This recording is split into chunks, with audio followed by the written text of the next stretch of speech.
We're live at the Possible Conference in Miami, and we're thrilled to welcome Andy Kauffman, the Chief Commercial Officer for U.S. and Canada at Marriott International. Andy leads the commercial strategy for over 6,000 hotels, driving growth across marketing, sales, partnerships, and loyalty, all while helping Marriott stay at the center of culture, travel, and consumer experience. Andy, so great to see you. Thanks so much for joining us today. Of course, thanks. It's a thrill to be here. Absolutely. So what a role you're in, and I know it's relatively new. You joined just this past January. What's one thing you've already experienced about Marriott that maybe you didn't expect? I know you were there for a while, and then you left for 4 years to go to the NFL, and then you boomerang back. Yeah, I'm a boomerang. What's changed? Well, you know, it's amazing. First of all, like, even as you just rattled off the role, it's like a pinch me moment for me. I'm like, that's seriously my job? $49 billion overseas, right? Unbelievable. Right. Yeah. And so my career started in travel. I spent 25 years in travel and then the last 4 in sports.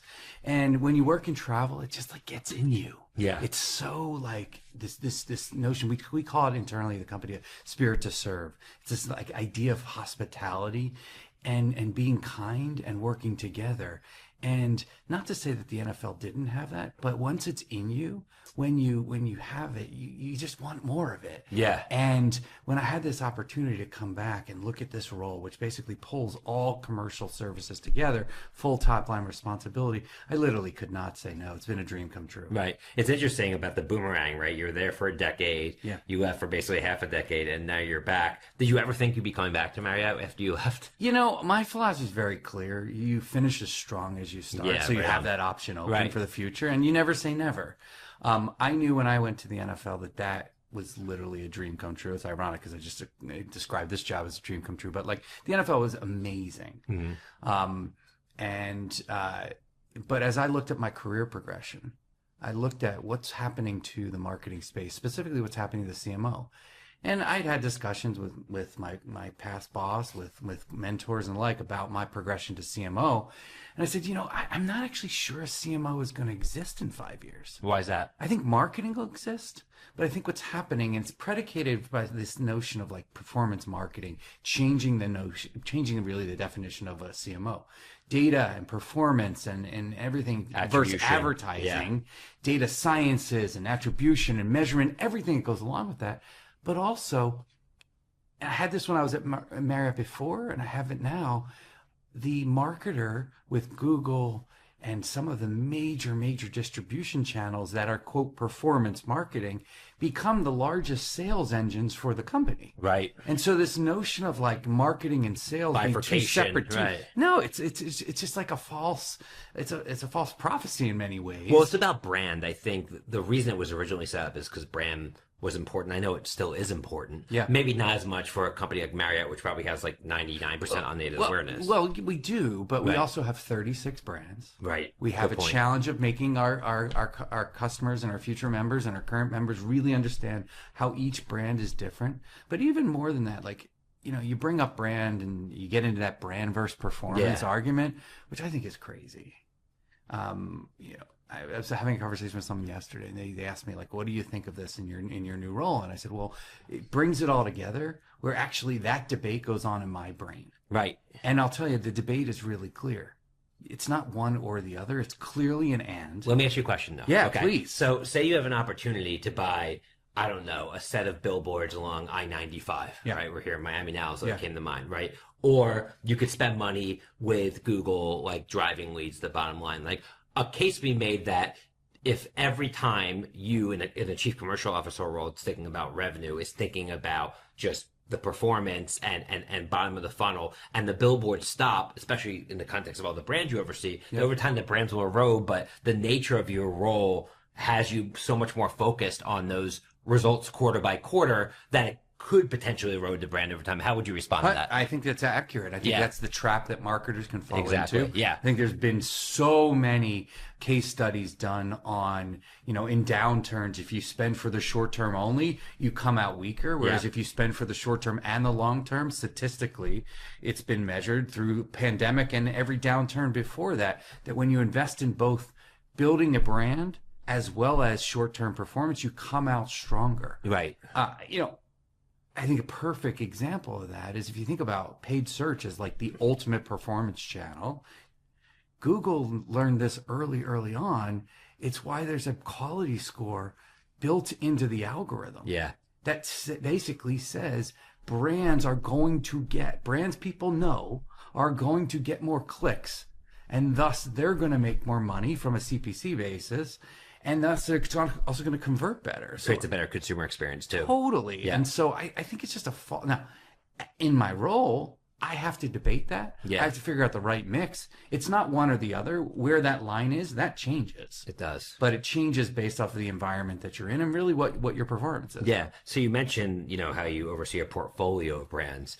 How do you look at creating kind of distinguishing factors between them, and also understanding what segmentation looks like across those brands? This brand's good for this type of person, this brand is good for families or business travelers or etc. Yeah. I think it starts in this is a little cliche, but I'll say it starts with actually understanding your customer. Yeah. And if you're going to understand your customer, for us, they're guests. They're guests in our hotels. We want as many of those guests to be Bonvoy members, so that we have deep relationships with them. I'm one of them. Well, thank you for that. I knew that. But we are very fortunate to have an incredible base of loyalty members, especially here in the U.S. But with that said, on any given time, your needs in travel, let's take you, for example, your needs for this trip are going to be different than when you travel with your family, so basically trip purpose, business or leisure. And then what's the reason why you're traveling? Are you traveling for that once in a lifetime trip with your family? Or are you traveling to visit family and it's a quick weekend stay over? The in-laws, you're it's a different need state. Yeah. And so if you start with the customer and you understand their need state, combined with their trip purpose, you start to say, where do we have product that matches their needs? And then you architect your marketing around that. Yeah. That's different than I'm going to market brand by brand by brand by brand. And I have my core proposition and my tagline. In this world of personalization and AI, we don't have to have a monolithic message anymore. Right. It's interesting. I mean, that's really the definition of consumer centricity, right? Instead of focusing on my brand and its unique selling propositions, it's like, what does Matt care about when he wakes up at 7 o'clock in the morning? And where do I, as Marriott, my portfolio brands fit in to meet those needs? And I think that's what's so exciting. Yeah. With a brand, with a loyalty base of 240 million members around the world, we have a lot that we can learn from our existing customers that we can apply to increasing our share of wallet with them, as well as acquiring new guests. Yeah. And as we do that, you're going to need more content. You're going to need more personalization. You're going to need more signals. You're going to need more data and ad tech and bringing it all together. And that's the beauty of, I think, what we're sitting on, where with our brands, we have more answers to their needs than anyone else on the planet. Now we have to find a way to really tailor that on a micro level and on a one-to-one basis. Yeah, I mean, listen, you stole my next question and my thunder, so I guess great minds think alike, right? But, you're in the fortunate position at Marriott to have first-party customer data. At this conference, I've interviewed people from CPG companies that sell through big box retailers. They don't. Yeah. And I think companies that don't are at a distinct disadvantage right now, given what AI can unlock, especially when it comes to hyper personalization. I spent a lot of time building an AI. I built tools where I can send out now 1 million emails, and 1 million people get completely different emails based upon, tens of thousands of data points that are available about that consumer.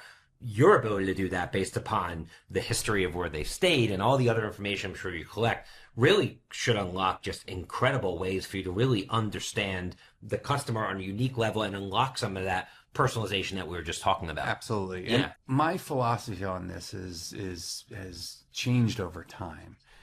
We started in a world where it was algorithms and templates and machine learning. And we've been doing personalization at scale for years.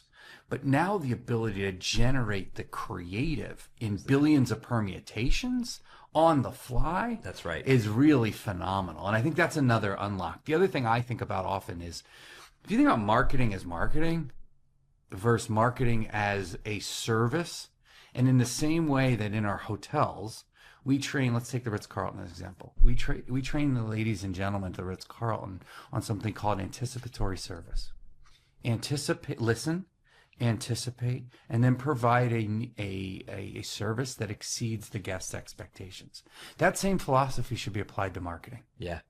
That means being respectful, understanding their needs, and delivering creative to them that moves them ahead of the journey in a delightful way that also we can monetize. Yeah. I wish every marketer had that philosophy because there's a lot of junk out there. It's true. And I think when I think about what that unlocks for the experience that you can provide consumers with, like, you're checking in and, you know, they know I'm a fan of the Philadelphia Eagles. And so if they're in town, it's very likely I'm going there for the game, and you can help me with transportation or make sure that I have what I need. I mean, there's just a million things that can be automated. And maybe when I check in, like, there's creative that I have on the app that's relative to why I'm going there. It's the colors, or if you're a sponsor, it's the actual logo. I mean, there's just so many ways across. It's like, wow, this is really custom built for me. Totally. Or you walk into your room and it says "Go Birds." Right. You know, there's so many different pieces that just a little nod is so powerful these days that you acknowledge, your members acknowledge they know me. Yeah. And when I think a consumer says they know me, they spend more with you. Yeah. It's very clear. Absolutely. What about the in-room experience? I was at the Wynn Hotels in Las Vegas, and they have the voice functionality there where you can, you know, talk to it. It opens up the drapes for you, etc. Like, what types of innovations are you looking at? What are consumers increasingly asking for when it comes to the in-room experience? Yeah, well, one, consumers are increasingly asking for personalization across the board, and that comes in the form of the experience. That may come in the form of changing. We have concepts around how you change the room based off of personal needs.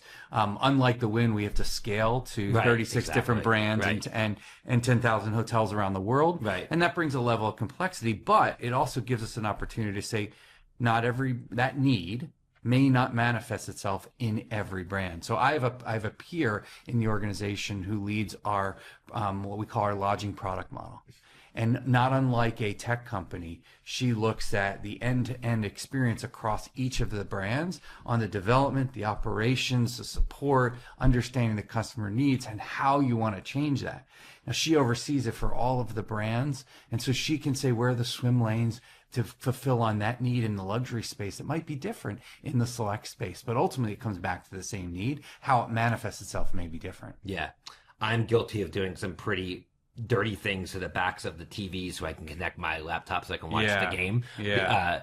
The TVs, for example, in rooms are set in a way that, and these are all hotels, from 5-star hotels to, you know, not 5-star hotels. Yeah. And it should be easier, for example, for a consumer to just, whatever they want to watch, be on TV. If they're subscribed to Netflix, that's there. And that they still haven't cracked yet in general. So that's an example of something. I think it's a good example. We have, we have partnerships that enable you to log into streaming services of choice. Yeah. It's right there on the screen. Sometimes it's in the guide, or it's on the home screen. We also have capabilities to cast to the TV. Right. I think what you're saying is right, which is people are walking in with more entertainment in their pocket than we've typically offered on the largest screen in the room. You can almost look at it like a docking station, right? Like, almost like a car. Yeah. I think the car's gonna be a docking station where you plug your phone in and boom, it knows everything. It knows your seat, like how tall you are. It knows where you want to travel to with your maps, knows your music, etc. And I think a hotel room could be really the same thing, where if you plug in your proverbial phone, it just knows, and that might be the unlock of customization over time, is your actual mobile device. Yeah, and you think if you bridge it to the world that we live in the marketing space, it's this notion of like logging into my room. Yeah. What does that mean? I love that. That's different than I'm checking into my room. Yeah. I'm logging into my room. What changes as a result of that? And then what goes with me versus what stays. Right. These are all concepts we're working through. And I know a lot of companies in your space are also focused on just like what happens when you're in market, like planning experiences, planning trips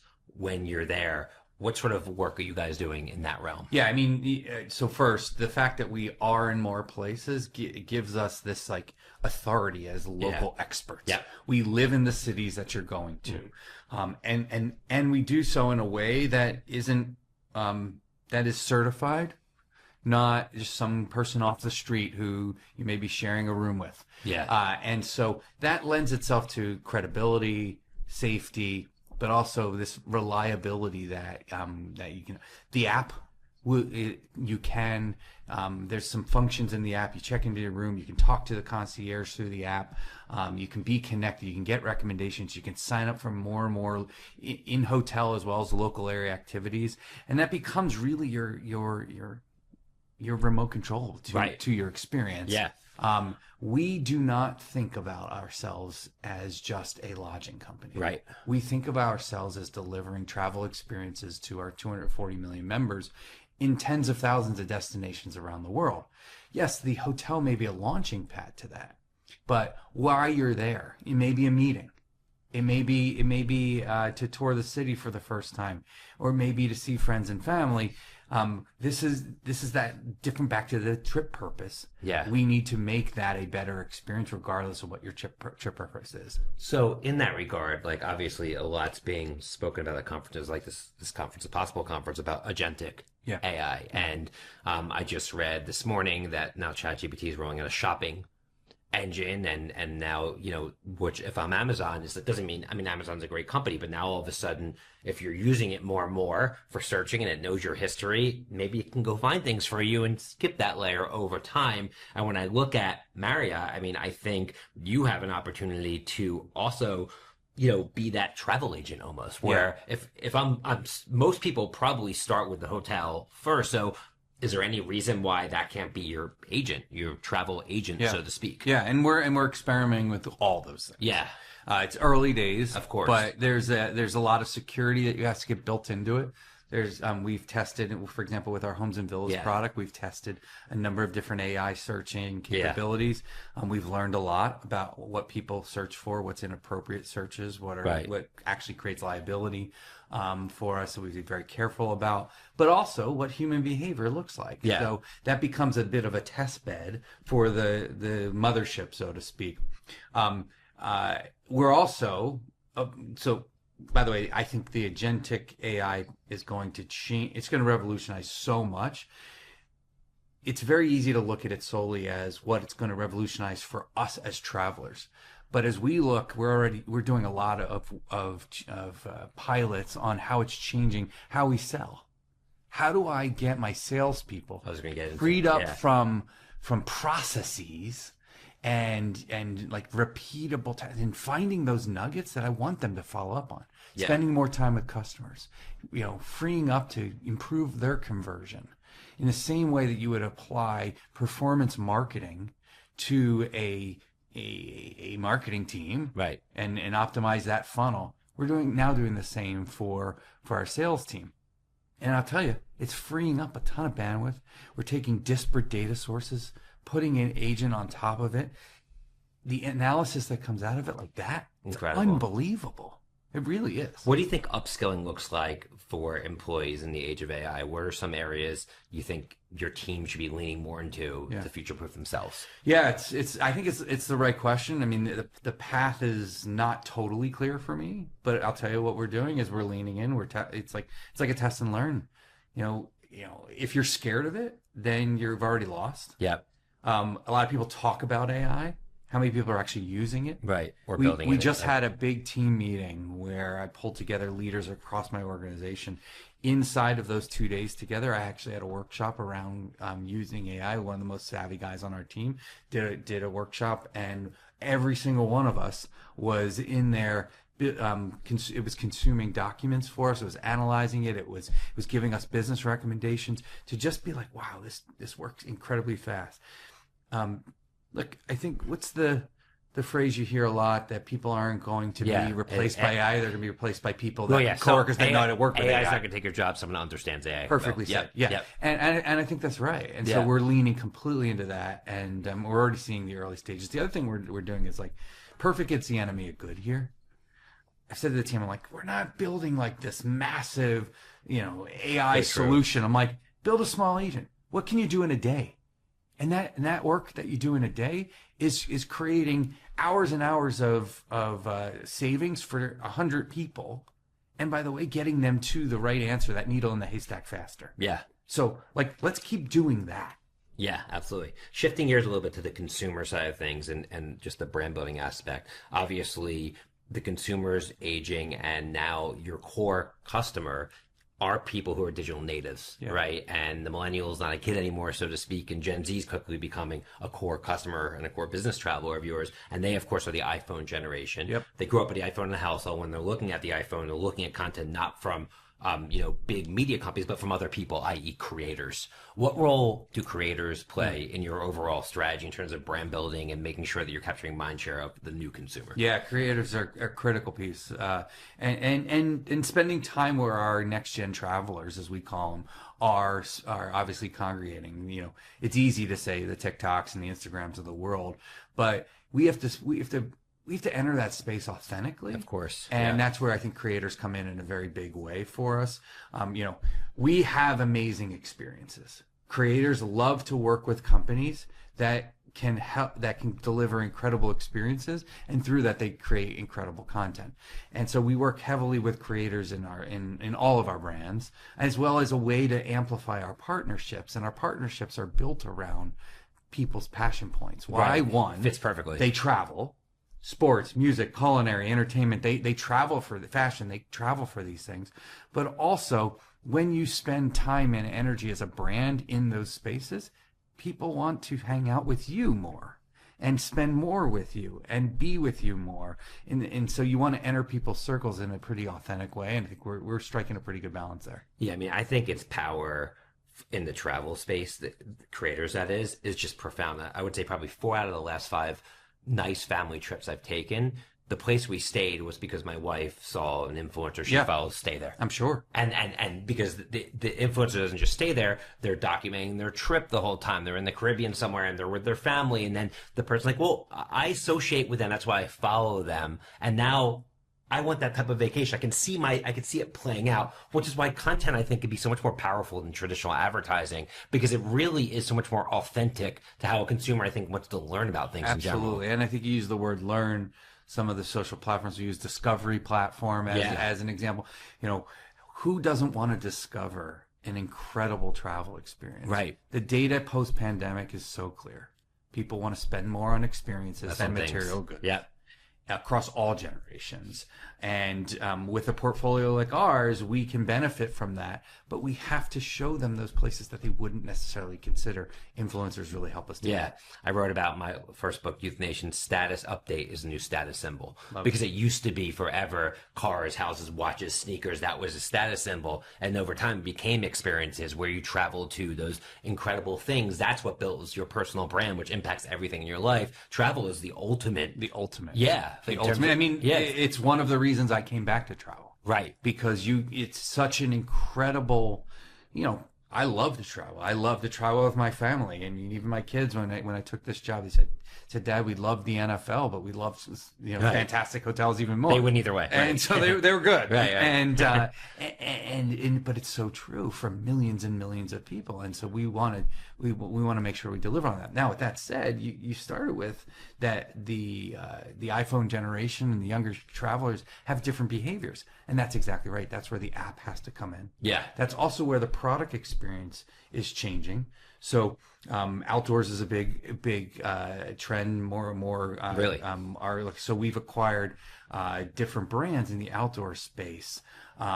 Postcard cabins is one. These incredible cabins in national parks and really cool. and outdoor areas that give you a unique experience is just one example. Yeah. And then the other end of the spectrum are a bit more of like the efficiency, self-service, but cool, digitally connected play. We just this week announced that we acquired a brand called Citizen M that is heavily catered towards the younger traveler, super digitally connected, spending energy in the public spaces, small footprint for the rooms, because the younger generation actually doesn't hang out in the room. Right. They would much rather and leaving at sunrise and they're off. They would much rather, whether it's business travel or leisure, they would much rather be alone in the bar than sitting in their room. Right. And so you're seeing that the spaces in these hotels are changing, and take our Moxie brand, for example. You actually check in at the bar. Yeah. Built all around that notion. That's just a changing traveler need. Yeah. The high end of luxury continues to expand in demand and growth. Some are saying it's creating wealth disparity. It's a whole nother podcast conversation. But regardless, there seems to be an insatiable demand for the luxury traveler, and the prices keep going up, and there seems to be a lot of elasticity there for that traveler. What are your thoughts on the Uber luxury traveler? And I know you have Ritz-Carlton as one of your properties. Where do you see that? So Marriott has the deepest and broadest luxury portfolio in the world. More than 500 luxury hotels across Ritz-Carlton, Luxury Collection, St. Regis, Ritz-Carlton Reserve, JW. Always dangerous when I list them because I'm probably forgetting one. But incredible breadth of amazing luxury brands that I was actually just at a general managers conference where we brought all of our luxury general managers together. Where was it? And it was in the Ritz-Carlton in Naples. Okay. Incredible hotel. Awesome. Great beach, great place. Talk about a humbling experience. I'm sitting in the room with 500 general managers from Bulgari, a brand I didn't mention earlier, to Ritz-Carlton, to St. Regis, all of our luxury brands. The world's authorities on delivering luxury travel experiences. And it was so humbling to be surrounded by this, but also to recognize the power of what we can deliver for our luxury consumers. Now that's going to be different. Yeah. They want, especially the high net worth or the ultra high net worth, they want different things. And they don't really care about the full portfolio of 500 hotels. They care about the hotel they're booking right now. Yeah. And make sure that is an incredible experience. And if it is, then they will look at others. But they'll quickly shift. And so we have to make sure we deliver on that experience. And what we're seeing, back to your point, is for a great experience, they'll pay. Yeah. They'll pay a premium for that. And they expect a fantastic experience as a result of it, and we're delivering it. In fact, our internal gauges of intent to recommend and all of our measures are up and to the right, especially since the pandemic. As people come back, their expectations are more, and we're delivering on that. How much of your job is also just, you talk about general managers meeting, making sure that people that work for the company, who is obviously the lifeblood of any hospitality organization, understand what you're trying to accomplish or inspired by the vision and mission? Yeah, I mean it's a heavy piece of the job, and it's actually one of the most enjoyable pieces of the job. We're a people powered company. That's what I love so much about hospitality. It's about people serving people. We have this innate, we call it our spirit to serve. It's just in us, and that means our customers.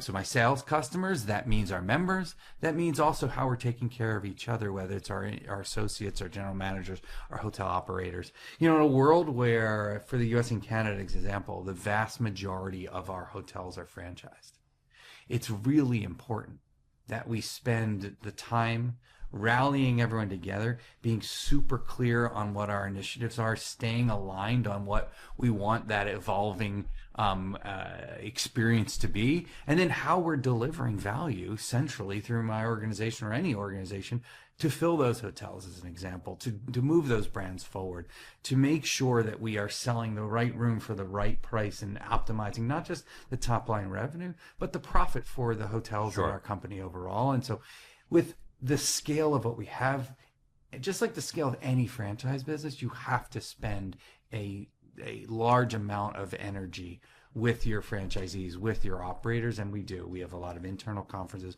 We have an entire support system built up. We have an incredible communication team that keeps everything in sync, but it's a major piece of the job. Sure. So shifting gears as we wrap up here, we'd love to hear, just in terms of your experience, first I want to just touch a little bit on your experience at the NFL and what some of your learnings were. Obviously, the NFL is such a driver of culture, especially here in America, and it's really one of the only places where it can aggregate live eyeballs at once at scale. And you played a really pivotal role with the NFL for nearly half a decade. We'd just love to hear what some of your takeaways were. So you're right with everything you just said. And when I entered there, it was a dream come true. The NFL, not unlike my current role, is a platform. It's a football platform. It's a platform for so many things. While I was there, we were building a fan engagement platform. That platform spans the league, all of its partner touch points, its 32 franchisees, which happen to be football teams, and really around this notion of how do we know our fan and how do we deliver even better, richer experiences with them that monetize in the short and long term. The way that you monetize there, it's about often eyeballs, ad sales associated with ratings, but also subscription services, e-commerce, their credit card program and the like. So it's not a wildly different model when you look at how it's a multifaceted P&L than what we do. Right. At Marriott. My time there, it was awesome. I mean, I'm a huge football fan. Go Birds. You're an Eagles fan too? Eagles fan too. Yeah. Oh, so, wow. So the fact that you picked up the Eagles, that was awesome. And, while you're there, you root for all 32 teams. I mean, certainly we would say that's, what we did as a business. But what you found was by working with coworkers at different teams, just like anywhere, you rooted for your friends. Yeah. You wanted to see them be successful. Yeah. And so, it was an awesome experience. But a few things I really learned there. One, the place moves fast. It moves fast and it moves culture. And the notion of cultural relevance, not just they're a receiver of it, they drive it. And so that's something I'm bringing back as we're looking at what's our role in culture. Right. Where do we play? How do we play with partners that make us that much more relevant in culture? NFL is a partner of ours. So is NCAA, so is U.S. Soccer, so is F1. So we're going to have a big presence here at F1 Miami this weekend. And all of those are how do we ensure that we're culturally relevant? The second is we talk a lot in a lot of businesses, a lot of industries around loyalty. They don't call it loyalty, they call it fandom. Why? Because it occupies a place in your wallet. You spend more. I buy Sunday Ticket, I buy NFL Plus, I buy all the services. But more than anything, it's actually a part of my identity. Yeah. I am an Eagles household. I'm a Cowboys household. I'm a Steelers household. It's multi-generational. It's about family. It's tradition. at a level that every brand aspires to get to. It's incredibly emotional, and people pay a premium for everything. Yep. Associated. They identify so much. Yeah. They tattoo their bodies with the IP. Right. So it's like that's a level. And so for me, coming back into a business that is such a heavy loyalty base, and we have amazing brands, we deliver great experiences, but I also check the team on let's understand where we're playing, because there's a level that now I have on what real fandom looks like that occupies such a big place in people's hearts that I want to check us to keep us on the right path, but doing so nowhere we can aspire towards. And so it's been really helpful as I come back in. I know I said it coming in. I said, I'm not doing a U-turn while I'm boomeranging. I'm not just flipping around. I'm coming back a different person with different perspectives. Sure. Not only on what we should do, but how we should operate. And it's been fun. So when you get me to put a Courtyard by Marriott tattoo on my arm, you know you've done your job, right? I mean, that's an incredible space. Exactly. There you go. It's funny. We were joking of some internal meetings with just that. Yeah. And so I'm like, maybe we'll create like the fake tattoos and do. That's funny. So speaking of teams, I mean, I know obviously you have a big team working for you, and you can't be successful on your own. For some of our younger listeners on the podcast, what are some of the attributes of rising stars that you've seen consistent throughout your career that maybe you think younger people should be thinking of in terms of areas to focus on? Yeah, I think that's an excellent question. This one hasn't changed over years. It's very easy to talk about the skills. It's very easy to talk about like you gotta be embracing AI and all those things. Yeah. But I think about it more as this philosophy of there's a idea out there called the PI method. Okay. It's performance, impact, and exposure. And think about that as the three-legged stool. Manage your career to the PI method. Kick ass in the work you do. Perform incredibly high, but don't do it for small things. Work on things that drive impact, because that's what leaders and the CEO and the C-suite notice. And then make sure, once you've done that, you tell people about You have to tell people. And that's why like LinkedIn and things like that are so important. And it's not just, it's like people like, you're just bragging. I'm like, no, it's not for that. It's what you don't want I say this to my team all the time in every organization I've worked at. Do not make me have to explain who you are when I'm in that performance review meeting with my peers. If they're like, oh, I don't know who Sally is, or I don't know who Roger is, then you've lost already. Yeah, exactly. What you want is when I say, oh, this is Sally, and they're like, she's amazing, Roger's incredible. Then you've won, and that to me is the pie method. Yeah, I think the E is really personal brand. And to people who think it's bragging, it's not just saying, hey, look at me, I did this. It's, I went through this process, it drove impact, here's what I learned, here's how you can help. It's like, that's how you execute on social media. It's not about you, it's about you wanting to help other people through what you've learned, but in doing it, you're gaining exposure. Yeah, and do it for purpose, too. Yeah. So like when I come out on LinkedIn, as an example, I don't just come out on LinkedIn, I come out on LinkedIn in ways that link to what we're trying to accomplish. Right. And so they're important pillars of our business, not just me coming out randomly with random acts of content. Right. Absolutely. So to wrap up here, we always ask our guests if there's a mantra or saying that comes to mind in terms of what guides their career journey. What comes to mind for you? Yeah. For me, there's one that I've used for a long time, and it's data over opinion. And that doesn't mean that you don't use intuition and opinion.